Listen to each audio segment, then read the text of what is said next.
சென்னை சாலை கிராமத்தில் உள்ள இல்லத்தில் பிரேமலதா விஜயகாந்தை நேரில் சந்தித்து இயக்குனர் ஆர்.கே. செல்வமணி மற்றும் ரோஜா ஆறுதல் தெரிவித்தனர். இதுகுறித்த கூடுதல் தகவல்களை செய்தியாளர் சமய மணிவண்ணனிடம் கேட்கலாம். வணக்கம் சமய மணிவண்ணன், இதுகுறித்து விரிவாக பதிவு செய்யலாம். வணக்கம். மறைந்த தேமுதிக தலைவர் விஜயகாந்த் மறைவையொட்டி சென்னை சாலை கிராமத்தில் உள்ள அவரது இல்லத்தில் அவரது மனைவியான பிரேமலதா விஜயகாந்த் மற்றும் அவரது மகன்களை நேரில் சந்தித்து இயக்குனர் ஆர்.கே. செல்வமணி மற்றும் அவரது மனைவியும் ஆந்திர மாநில அமைச்சருமான ரோஜா ஆகியோர் நேரில் சந்தித்து இரங்கல் தெரிவித்ததோடு ஆறுதல் கூறி வருகின்றனர்.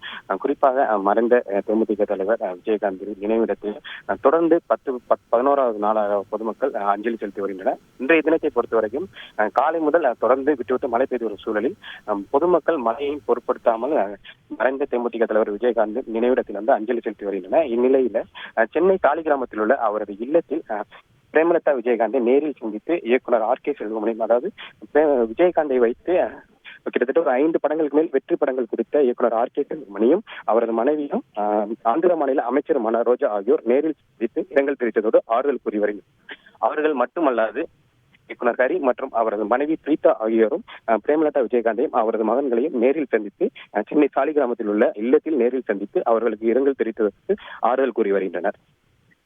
நன்றி சமய மணிவண்ணன். செய்திகளை உடனுக்குடன் தெரிந்து கொள்ள உடனே சப்ஸ்கிரைப் பண்ணுங்க.